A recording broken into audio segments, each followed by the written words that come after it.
को रोज मिलता है सदका प्यारे खातूने जन्नत की कनीजों, आज तो औरतें शौहर की इजाजत के बगैर कहीं भी चली जाती हैं, शौहर के हुक्म के बगैर कहीं भी चली जाती। शौहर काम पे निकला, इधर ये निकल गई, इसके घर बैठ उसके घर बैठ, यहाँ जा वहां जा। याद रखें, अगर शौहर मना कर दे तो बीवी को ये हक नहीं कि वो अपने बाप के घर भी जाए, अपनी माँ के घर भी जाए, क्योंकि निकाह के बाद, शादी के बाद माँ बाप से बड़ा हक एक औरत पर उसके शौहर का होता है। आकाए करीम अलैहिस्सलाम फरमाते हैं कि अगर इस्लाम में अल्लाह के सिवा किसी को सजदा करने की इजाजत होती तो मैं औरतों को हुक्म देता कि वो अपने शौहर को सजदा करे, लेकिन चूंकि किसी को गैरुल्लाह को सजदा करने की इजाजत नहीं। यहां मुझे एक हदीस पाक याद आती है, खवातीन गौर से सुने। आजकल अगर शौहर माँ बाप के घर न भेजे, बहनों के घर न भेजे, शादी में न भेजे, तो औरतें पंचायत बिठा देती है कि मुझे यहाँ नहीं भेजते, वहां नहीं भेजते, और घर की इज्जत बाहर आती है। आइए दिल के कानों से इस हदीस पाक को सुने। एक सहाबी दौरे रसालत में अपने घर से निकलते हैं और घर से निकलते वक्त अपनी बीवी को कहते हैं, देखो जब तक मैं सफर से वापस न आ जाऊं तुम घर से बाहर मत निकलना, हत्ता कि तुम अपने माँ बाप के घर भी मत जाना जब तक कि मैं न आ जाऊं। लेकिन उनको ख्याल न रहा कि मेरे बाद पता नहीं क्या होगा, कैसे हालात होंगे। वो बोलकर तो चले गए, लेकिन मेरी बहनों सुनो तो सही, उनका घर कहाँ था? उनका घर ससुराल के ऊपर के हिस्से में था, यानी ऊपर के हिस्से में मियाँ बीवी रहते थे और नीचे के हिस्से में उस औरत के माँ बाप रहते थे। अल्लाह अकबर। शौहर ने कहा कि तुम मेरे आने बगैर, मेरे आए बगैर न माँ बाप के घर जाना न किसी के घर जाना। शौहर चले गए। इत्तेफाक उनको पता नहीं रहा होगा कि मेरे जाने के बाद ऐसा हादसा भी हो सकता है। लोगों ने इत्तला दी बेटी को, देखो तुम्हारे अब्बा बीमार हो गए, इसलिए ऊपर से नीचे ही तो उतर के आना है।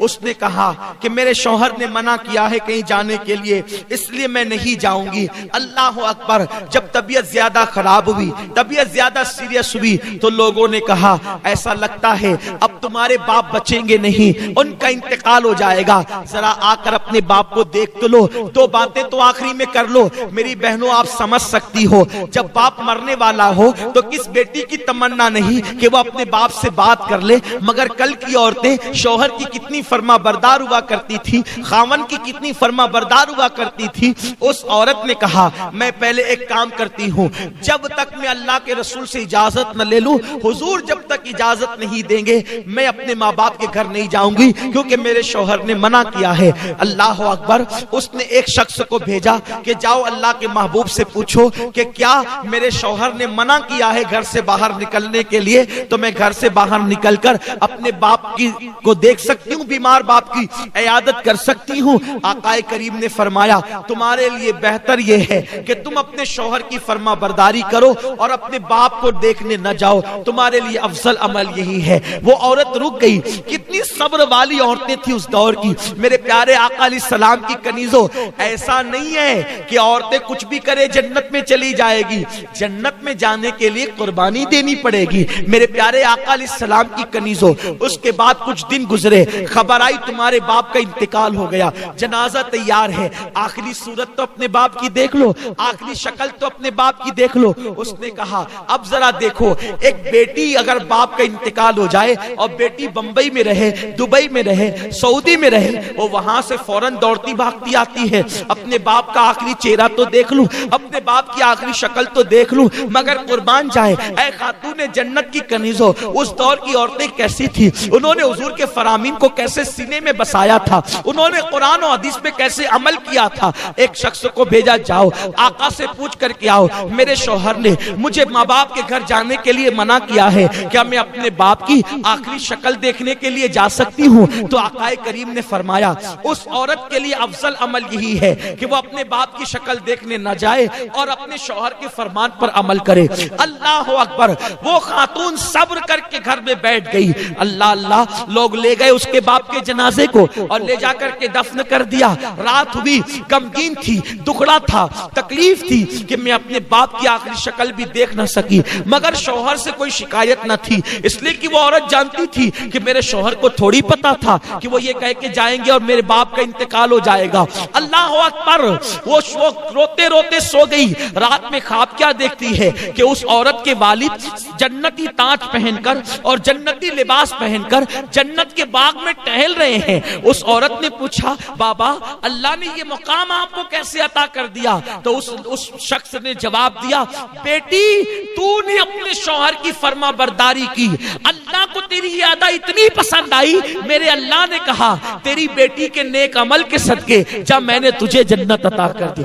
अमल बेटी ने किया है और बेटी शौहर की फर्मा बरदार बनी तो उसके बाप को जन्नत मिल गई। ऐ खातून जन्नत की कनीज हो। इसीलिए मेरे आका फरमाते हैं, चौथी चीज जो औरत अपने शौहर की फर्मा बरदारी करे, वफादारी करे, शौहर को राजी कर ले, ऐसी औरतें जन्नत में जाएगी और आठों दरवाजे उनके लिए खोल दिए जाएंगे। ये नहीं शौहर गरीब है तो भाग भाग के आ जाएं, शौहर गरीब है तो उससे मुतालबात करें, शौहर गरीब है तो उस पे इल्जामात रख के माँ बाप के घर बैठ जाएं। नहीं नहीं, ऐसा नहीं होना चाहिए।